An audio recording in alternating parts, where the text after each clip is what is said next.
É isso. Agora, nesse lugar, São José do Apuí, a segunda visita foi a nossa, do Estado brasileiro.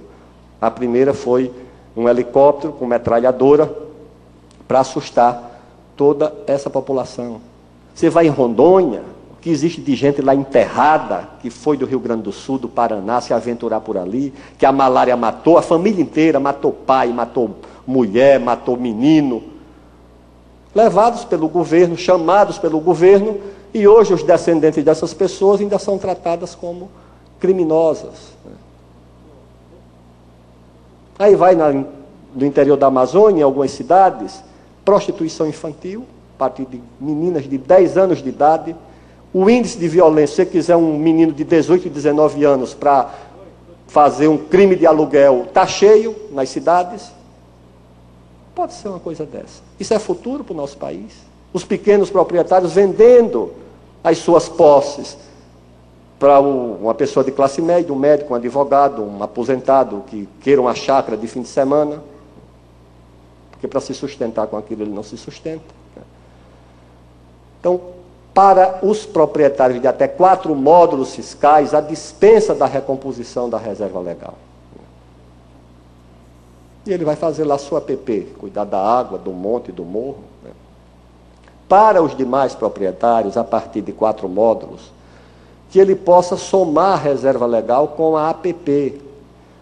Porque a atual legislação transforma a água numa maldição para o proprietário. E quanto mais ele tem a proteger, mais ele tem a perder. Eu cansei de ver casos de 70%, 80% da propriedade ficar inutilizada porque tem 4, 5 nascentes, ou córregos, ou sangas. E a lei ainda protege o riacho temporário. Aquele que só corre na estação chuvosa também tem que ter uma APP. E quem viveu na roça ou vive sabe que na época da chuva, muitas nascentes afloram, a gravidade cria um regato ali e depois desaparece. Também tem que ter APP. Um cearense que correu da seca lá em São Paulo foi para, acho que Palmital, o Cândido Mota. Chegou lá, procurou uma propriedadezinha com muita água e achou. Chegou lá os órgãos ambientais, disseram, quando ele olhou, já tinha perdido 70%. Aí ele disse, eu saí do Ceará com medo da seca. Eu acho que eu vou voltar para o Ceará com medo da água. Porque com a água aqui eu não vou mais ter condições de ficar, não. Então, você somando as duas coisas, eu acho que você protege aquele que tem água na sua propriedade, que é um benefício importante para ele e também para o meio ambiente. Permitir que a lei só seja aplicada de acordo com a sua época.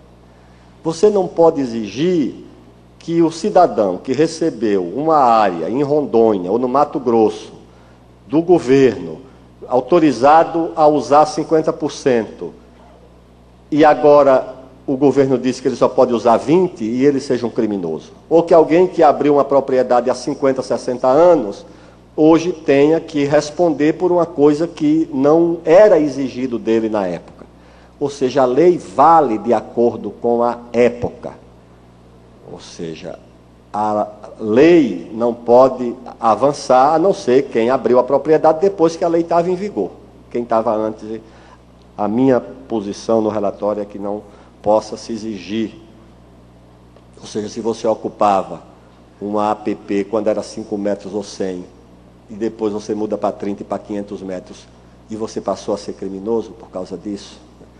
No caso de São Paulo, do Rio Grande do Sul, permitir que possa ser feita a compensação no mesmo bioma fora do Estado. Porque em São Paulo, se nós fôssemos cumprir a lei atual, nós teríamos que abrir mão, senadora Marisa, de 3.600.000 hectares. Você tinha que arrancar milho, soja, cana, vaca, bezerro, café e plantar mata. 20%, para ser exato, 19,9% da área do Estado, segundo a Secretaria da Agricultura do Estado de São Paulo, teria que ser reconvertida em mata.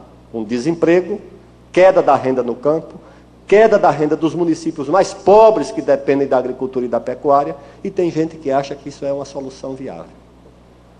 Nós estamos propondo que se possa, nesses casos, você averbar a reserva legal em parques. Lá em São Paulo tem parque que o governo desapropria e não paga. E é a pior tragédia. Porque desapropriado o parque, ele não é mais do dono porque foi desapropriado, e como o governo não pagou, também não é do governo, então é do aventureiro, que entra lá para tirar madeira, para desmatar, para fazer qualquer coisa.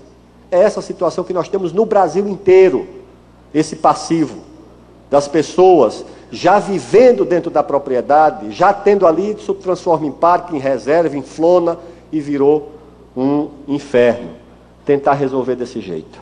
E fazer com que as assembleias legislativas tenham também uma participação. Como é que você vai permitir que gente que não sabe nem o que é o Pantanal... Eu tive aqui no ano passado, eu tive na Assembleia, eu vi uma coisa muito interessante. Tentativa de um zoneamento econômico e ecológico com participação do governo, de ONGs, da OAB, da Assembleia. Por que é que isso tem que ser feito num gabinete em Brasília? Para fazer isso que vem sendo feito até agora? Eu acho que não. Acho que é preciso você dar parâmetros nacionais, mas permitir também que os estados tenham alguma flexibilidade, algum papel. Porque senão nós não ficamos sabendo. Eu não sou um deputado dos mais desinformados, não sou. Sou um deputado já de 6 mandatos. Procuro me interessar por todos esses temas. Eu não sabia que o boi do Pantanal estava ilegal. Eu não sabia que no meu estado 3.000, 4.000 produtores de banana estavam na ilegalidade, pequenos produtores. Eu não sabia que 75% do arroz do país estava na ilegalidade, que a plantação de maçã em Santa Catarina, de uva no Rio Grande do Sul, de café em São Paulo e Minas, que a pecuária de pequeno porte, porque criaram a APP de morro e de encosta, só que todo o litoral brasileiro, aquelas terras que acompanham os contrafortes da Serra do Mar, da Mantiqueira, até a Chapada do Araripe, lá no Nordeste, tudo é muito acidentado. Vai proibir a agricultura e pecuária. Aí em Minas eles fizeram um acordo. Disseram, não, então vamos permitir a criação. Aí, no TAC, os proprietários disseram, e o cavalo vai permitir? Eu disse, não, o cavalo não. Eu disse, mas nós precisamos de andar atrás da vaca, precisa de um cavalo. Se o senhor vai proibir o cavalo e permitir a vaca, como é que nós vamos fazer? Mas é desse jeito que as coisas acontecem. Então, permitir que isso seja feito com essa razoabilidade é bom para o meio ambiente, mas é bom também para o país. Enfrentar essa pressão indevida que é feita sobre a agroindústria, a pecuária e a criação no Brasil. Há essa campanha toda, a influência dessas ONGs, numa parcela da mídia, não tem nada que se compare em nenhum lugar do mundo ao que nós estamos propondo em rigor. O que nós estamos é apenas permitindo que haja a possibilidade de legalização de uma atividade que, mais do que legal, precisa do reconhecimento das pessoas e da sociedade. Não pode acontecer um acidente no Rio de Janeiro, ou Tietê inundar em São Paulo, e a mídia querer convencer as pessoas de que a responsabilidade por aquilo é do cara que está criando uma vaca lá em Rondônia ou plantando arroz no Rio Grande do Sul. Não pode ser um negócio desse. Então está lá o cidadão, com 3 carros na garagem, sai para comer pizza no forno a lenha, se vai comer churrasco é na brasa, e acha que a responsabilidade pelo problema ambiental é de um cara que está criando uma vaca em Araçatuba ou plantando banana no Vale do Ribeira. Não pode ser desse jeito. É preciso fazer um esforço de esclarecimento do que é atividade no campo, que não é só produzir alimentos, empregar as pessoas, gerar renda. O campo é muito importante. O companheiro estava me falando aqui de um esporte em ascensão, que é o laço... Como é que chama, senador? Laço comprido, né? Onde é que vem a música, a culinária, a identidade do Brasil? Vem do campo. Faz uma novela que é um sucesso sobre o Pantanal, faz outras com motivos rurais, a música erudita, A culinária mais sofisticada e a mais simples. Pode ir no melhor restaurante do São Paulo, do Rio de Janeiro, ou aqui de Campo Grande. O laboratório daquela culinária foi uma casa na roça, em algum lugar, numa fazenda no campo. A música do mesmo jeito, a cultura, o folclore. E nós vamos chutar isso como se não tivesse importância para o país? Que tipo de sociedade nós estamos construindo? A valorização é só para a culinária do hambúrguer, do McDonald's? O que nós criamos no campo em 400 anos e a humanidade em milênios, nós não vamos dar valor? Eu dou razão ao governo francês de subsidiar a sua agricultura. Eu dou razão. Porque eles não estão subsidiando um sujeito que está criando pato para fazer patê ou plantando couve-flor ou repolho. Eles estão protegendo a identidade, a nação, a segurança alimentar. Aquele povo passou fome, enfrentou guerra. Sabe o que era depender de vir buscar trigo e carne aqui na Argentina e no Uruguai, porque a Inglaterra temia mais o bloqueio econômico do Atlântico do que os bombardeios alemães sobre Londres. Era isso que eles temiam. Por essa razão é que botaram toda a marinha britânica para proteger os cargueiros que vinham do Uruguai e da Argentina, enquanto Londres era arrasada pela Luftwaffe. E nós não vamos compreender isso, não vamos valorizar isso? Eu acho que, se nós fizermos isso, nós estamos cometendo um grave erro. Acho que não vamos fazer. No Congresso, nós já temos uma compreensão bastante avançada. Nos jornais, na imprensa, nós procuramos fazer um grande debate. Ouvimos, nada foi feito por acaso. Esse relatório exigiu meses de viagem, dezenas de viagens em todos os estados, em todos.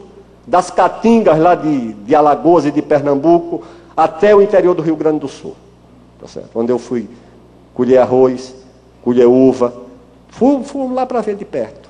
No Roraima, no Acre, no Mato Grosso. Voltei agora. Sábado eu desci a calha do Rio Purus, de barco, para conhecer algumas comunidades ribeirinhas, assustadas também. Então isso não é uma coisa improvisada. Eu não tenho interesse pessoal nisso. Eu não sou da bancada da agropecuária, nem da bancada ambientalista. Eu sou da Comissão de Relações Exteriores. Estou nesse relatório pelo interesse do Brasil e do povo brasileiro. Só por essa razão.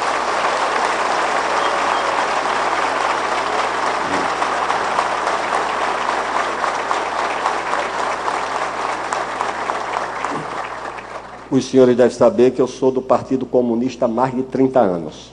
Isso aqui não teria uma linha posta por mim se ferisse o interesse do povo brasileiro, dos trabalhadores, dos pobres ou do Brasil. Aqui não tem uma linha que fira interesse de nenhum brasileiro. Fere sim interesses poderosos de gente lá fora. Interesses de países ricos, de agricultores ricos. Aí fere sim. Mas se alguém esperava contar comigo para defender esses interesses, não. Não vão contar comigo para interesse. Defendo o interesse dos trabalhadores, do povo, dos produtores brasileiros, dos criadores brasileiros, porque os americanos, os franceses, os alemães já têm muito bem quem os defenda. Tá certo? Então, os senhores aceitem, e as senhoras, mais uma vez, os meus agradecimentos. A minha gratidão também a essa querida bancada do senador, da senadora, o senador Moca não está aqui, mas também tem dado um apoio importante ao nosso trabalho, essa combativa bancada de deputados federais, os dirigentes dos sindicatos, das associações de criadores, de produtores, e me deram também o privilégio de poder voltar e abraçar o querido estado do Mato Grosso do Sul. Boa noite e muito obrigado.